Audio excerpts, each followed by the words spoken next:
Welcome back.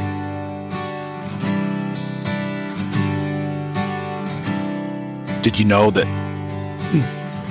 some of the most successful people on this planet live a life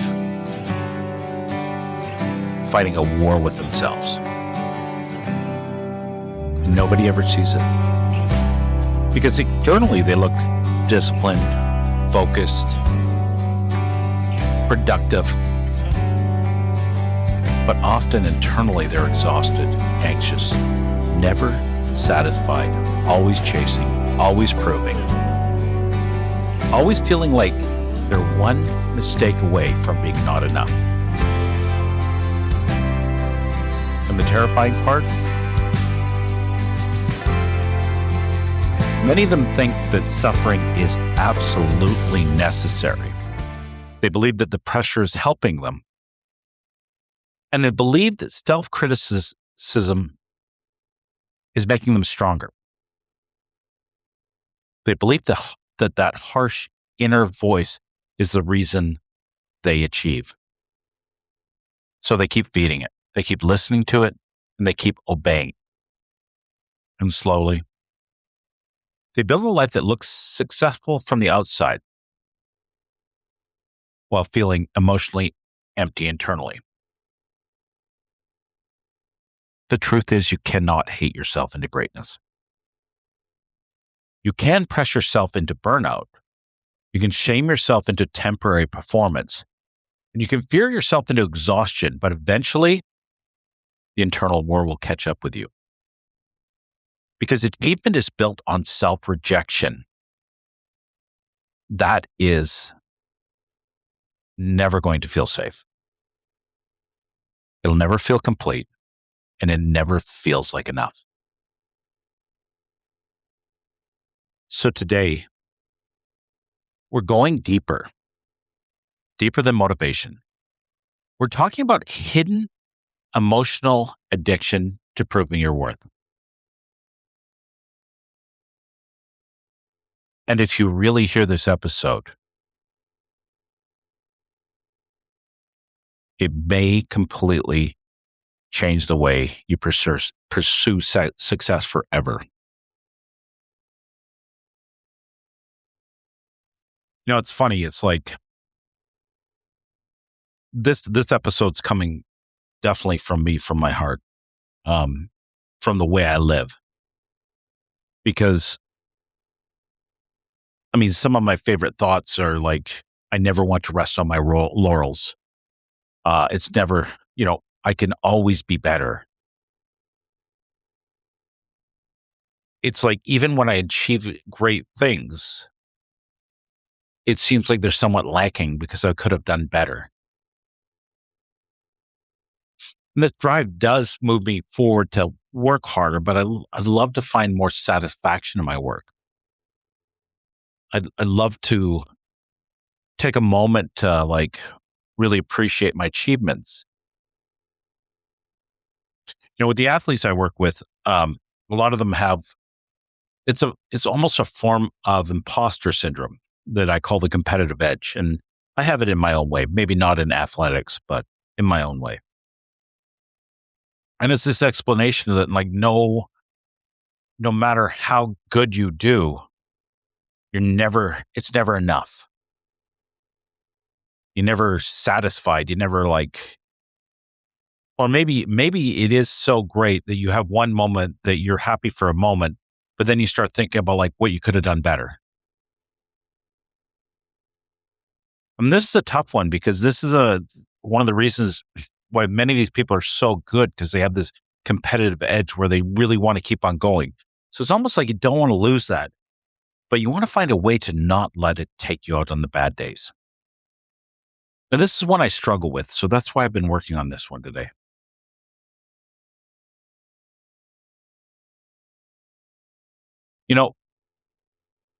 High achievers have a secret pain.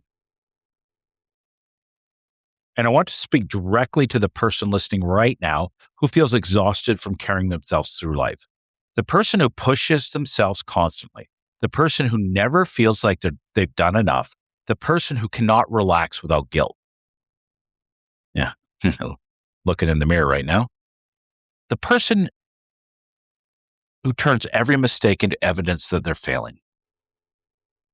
And you know what I'm talking about. That voice, that constant internal pressure. You should have been further ahead. You're wasting time. You're falling behind. You're not working hard enough. You can't slow down. You haven't earned rest. You need to do more. You need to become more. And maybe no one else knows how intense it is. Because outwardly, you function, you perform, you achieve, you achieve more than most.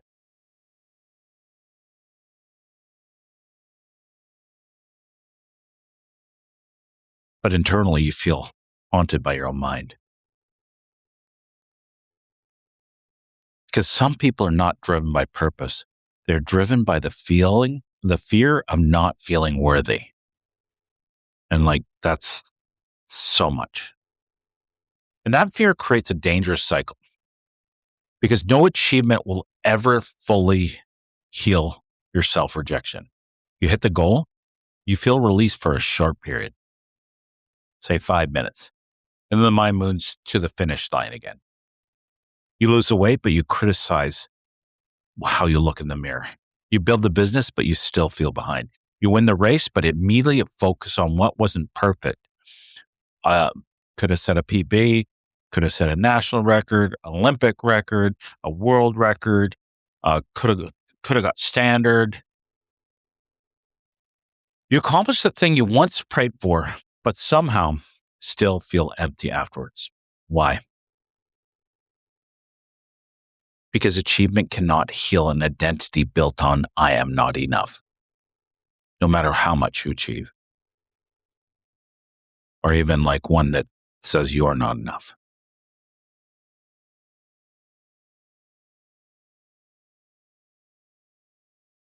You know, even when I went back to school and, it was terrifying for me because when I was in high school, they never figured out I was dyslexic. So I had a lot of trouble spelling and reading fast. So I never went on to post-secondary. And when I went back to school, it was terrifying. And I was working as hard as I could. And I was getting averaging over 91% every single term. It wasn't enough. I was hiding in the back of the room, worried that, somebody would finally figure out I didn't belong here.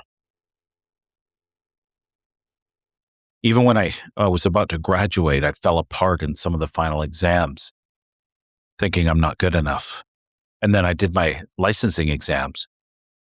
I waited 11 weeks to find the results, thinking, what do I do now? And even when I started, every time a conversation went strange or I felt like I didn't do a good enough job, I would just tear myself apart. And then when people would give me compliments, I brush them off because, they're just being nice.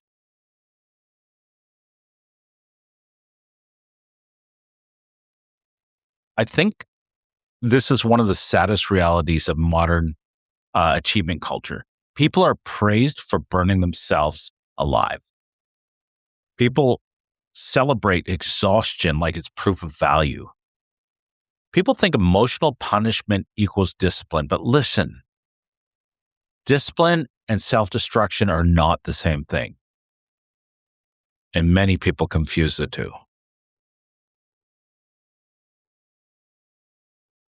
Let's look at a reframe, like a mindset shift. You are not your own enemy. What if the voice you think is helping you is actually hurting you? What if your inner critic isn't actually making you stronger? What if you're confusing abuse with motivation?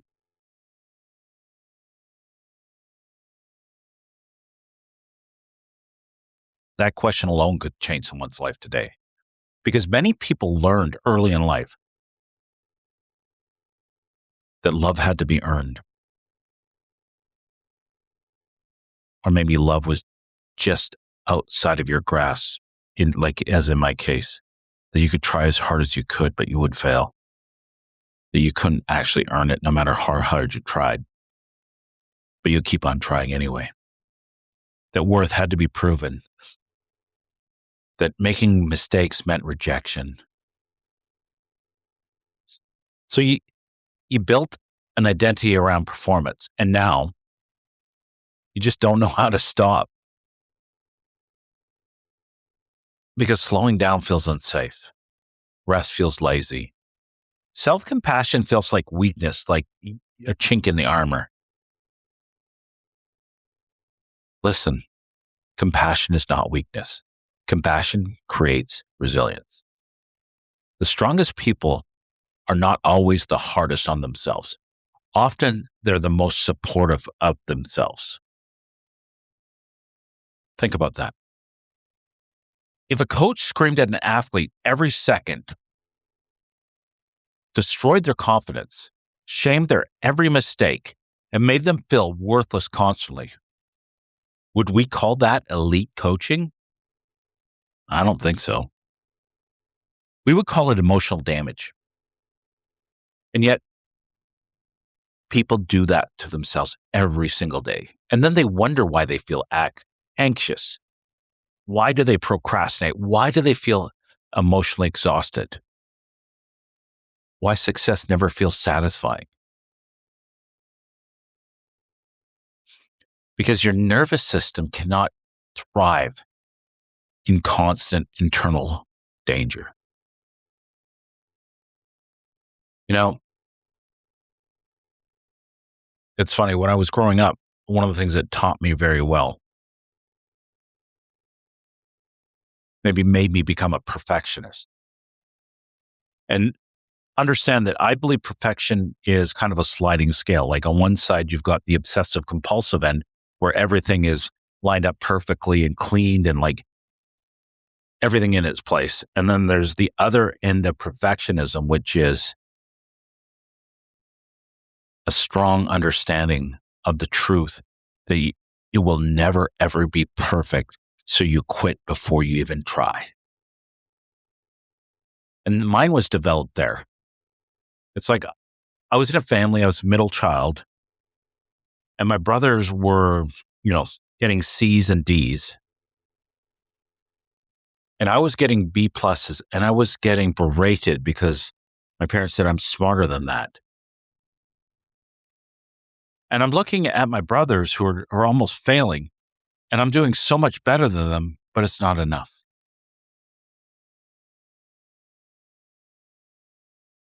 So something inside me decided to quit trying because I was trying as hard as I could. I mean, there was a lot of internal struggle already. But what's the point? Even my best wasn't good enough. Think about it. Your nervous system cannot thrive in constant internal danger. And this is important. Fear can create short-term performance, right? The sympathetic nervous system.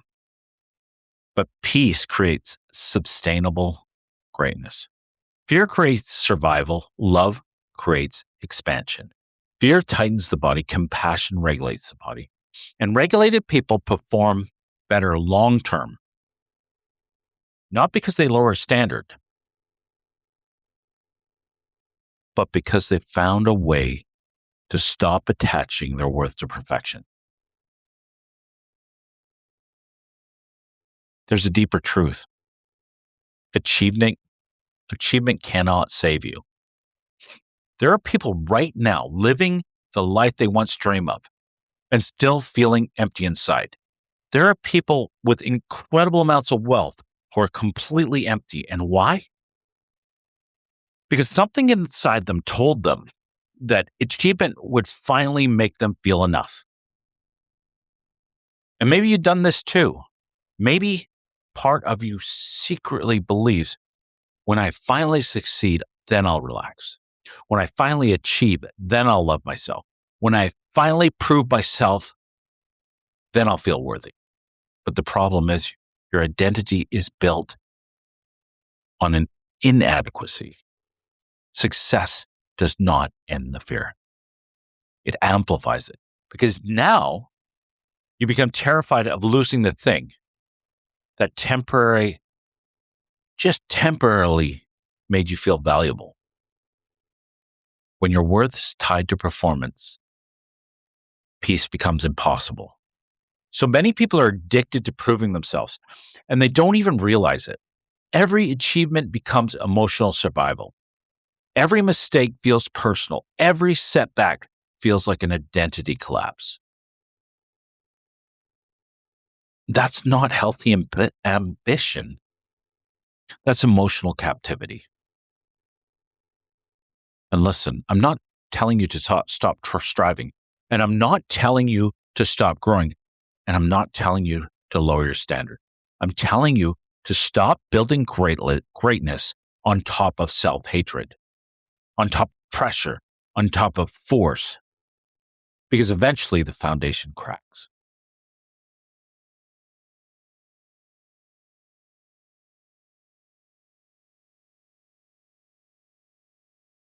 There's an emotional build. There's a child inside that achiever. I want you to imagine something for a moment. Imagine a child standing beside you, and everything you say to yourself internally, every force, every pressure, you're actually directing this all at the child.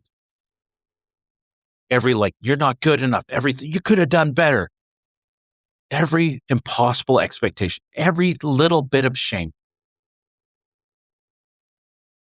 What if you realize you're doing it to this child's? Maybe it's your child. What if you thought about that? Like, if you knew that was the truth, wouldn't you speak differently? Because sometimes the high achiever is just a hurt person trying to outrun a feeling of not being enough. Did you hear that? Sometimes the high achiever is just a hurt person trying to outrun the feeling of not being enough. That hit deep, didn't it? Some people are not addicted to success. They're addicted to escaping inadequacy. And no matter what amount of achievement can heal that wound, nothing. No matter how much achievement you have, you cannot heal the wound when you're addicted to escaping something. Until the relationship with self changes, you do not become more powerful by becoming your own enemy. You become powerful when your mind becomes safe to grow. You become powerful when failure stops meaning worthlessness. You become powerful when discipline comes from self-respect instead of self-punishment.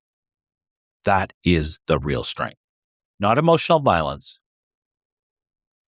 not constant self-rejection, not fear-driven perfectionism. Real strength is about being able to push yourself without abandoning yourself.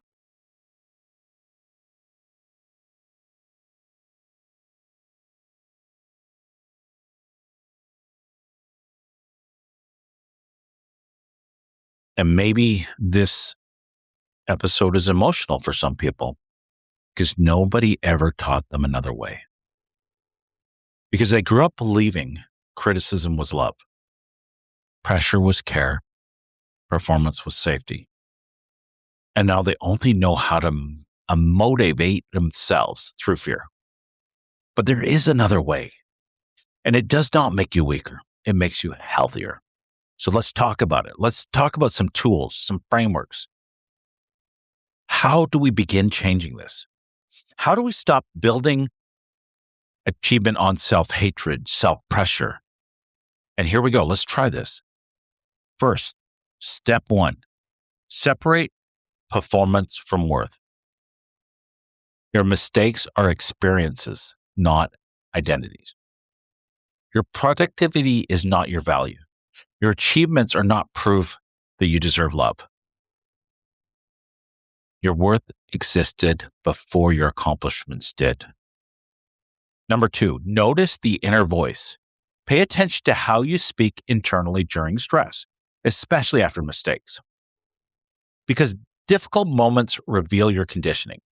Ask yourself, would I speak to this way to someone I love, to my dear friend, to my child? If the answer is no, why would you accept speaking to yourself that way? Step 3, replace punishment-based motivation. Instead of you're pathetic, or you suck, as I used to say, or you're a loser, try, hey, you're struggling right now, but you can adjust. Instead of you always fail, this moment does not define you. Instead of you're weak, try, you're learning how to handle hard things. This is not softness. This is intelligent emotional leadership. 4, learn sustainable discipline. Discipline rooted in self-respect lasts longer because it comes from care, not fear. People who respect themselves rest better, recover better, adapt better, and persist longer. You know, why is that? Because they're not constantly emotionally draining themselves internally. And if you think of it even physiologically, the more anxious, the more pressure you're putting on yourself, the more cortisol takes you into the sympathetic nervous system. And then we've got high cortisol levels. We've got adrenaline, noradrenaline, we're sweating, heartbeat fast. It's going to interfere with sleep. It's going to interfere with recovery, everything. Step 5, stop moving the finish line forever. Yeah, and this is what I say to my athletes. Take the win. You know, it's like when I hear somebody, they win the race, but they didn't get the time to help them qualify for the Olympics. I'm like, take the win. Celebrate progress. Feel your wins. Like, not just go, yay, I won. Feel it.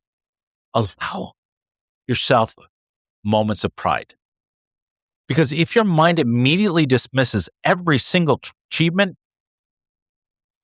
you're training yourself to never feel fulfilled.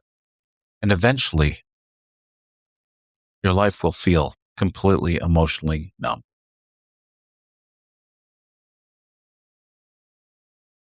So take a breath. Like, seriously, pause. How many years have you been trying to earn your worth? How many years have you spent believing pressure was love? And how many years have you spent fighting yourself? Thinking that war would eventually create peace. And what if you never needed to become your own enemy to grow? What if kindness towards yourself would actually make you stronger? What if self-respect creates deeper resilience than shame ever could? God, you deserve support from yourself too. Not only from others, from yourself. The truth is, you can still feel ambitious without destroying yourself internally. You can still pursue greatness without attaching your worth to perfection, and you can still grow without hating yourself like the version of yourself you currently are. And maybe that is the lesson someone listening needed most today. Because some of you have been carrying invisible beliefs for years. If I stop criticizing myself, I'll become weak. I won't push as hard. I won't try as hard. But maybe the opposite is true. Maybe the constant criticism is what's exhausting you. Maybe the internal pressure is what's draining your joy. And maybe fear is what's keeping you emotionally trapped. Fear may create movement, but love creates sustainable transformation, especially self-love. Now, I want you to remember something. You are not a machine. You are a human being. A human being trying to grow, trying to heal, trying to become, trying to survive difficult seasons while still carrying hope. And that deserves compassion too. So yes, push yourself, challenge yourself, grow, but stop treating yourself like the enemy, because greatness built on self-hatred will never feel peaceful. And you deserve both success and peace. You deserve ambition and self-respect. And you deserve discipline without emotional destruction. And sometimes the strongest people in the world are the ones who finally learn how to speak to themselves with kindness.